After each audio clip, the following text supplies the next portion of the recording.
Pattern Cutting, the new series, Part 2. In Part 1, we drafted the back bodice.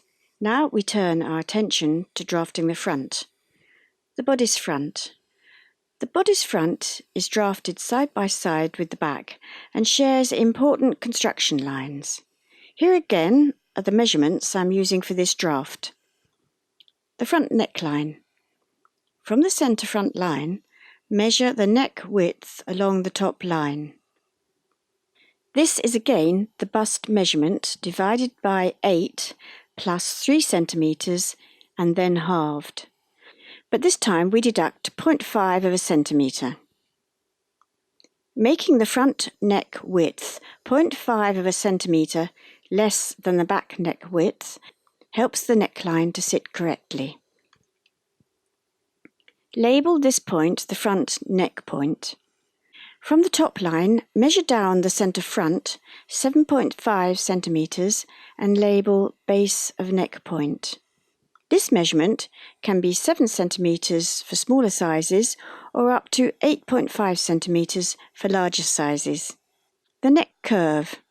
Square down from neck point and across from base of neck, and then draw a guideline of 45 degrees from the angle, and mark off 3 centimetres.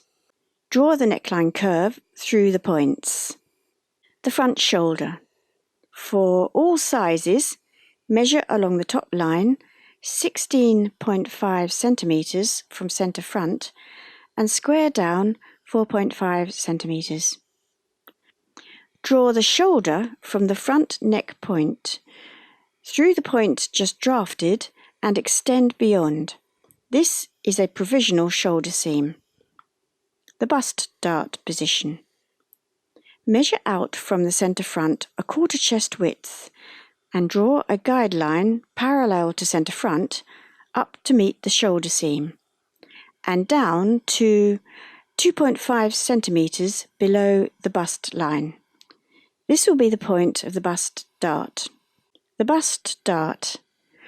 Where this line meets the shoulder, measure 2 centimetres to the left along the shoulder. Mark this point and draw a dart line from there to the bust dart point. Measure a dart width of 6 centimetres along the shoulder and draw the other dart line to meet the bust dart point. Bust variations. Dart width varies from 5.5 centimetres in small sizes and up to 10 centimetres for the larger sizes, but also depends on the fullness of the bust. I am drafting for a small bosom. Refer to my table of average measurements. It's free and is available on my site. Check the info button. This is a variation that you may need to fine-tune at a later stage. The front shoulder point. With the dart drawn in, mark off the shoulder measurement plus the dart width to find the front shoulder point.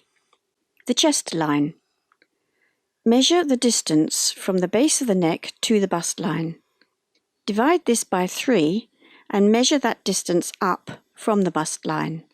Square across and label it the chest line. The front chest point. Measure along the chest line a half times chest width plus the width of the dart at this level and mark the point as the front chest point. The front underarm point. Calculate half the bust measurement plus 5 centimetres. Subtract the bust measurement already drafted on the back. Use the result to measure along the front bust line from centre front and label the front underarm point. This will give you 10 centimetres for bust ease overall. This can be increased or reduced just a little for extra large and extra small sizes, respectively. Sleeveless garments may require less ease. Plot the armhole curve. Draw a guideline joining front shoulder point and front chest point. Halfway along, square out a line 1 centimetre in length towards centre front This is a guide for the armhole curve. Square down from the front chest point to the bust line. Draw a 45-degree line from the angle. Mark a point 1.5 centimeters along or up to 2.5 centimeters for larger sizes. This is a guide for the lower part of the armhole. Draw the armhole curve. Join all points with a smooth curving line. Take the curve a little below the bust line before it joins the underarm point. Find the hip point. Calculate a quarter hip measurement plus 3 centimeters and use this to find the front hip point measured from center front along the hip line.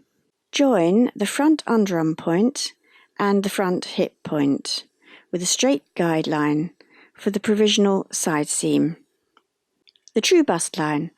Draw the true bust line 4 centimeters below the bust line and square across to center back.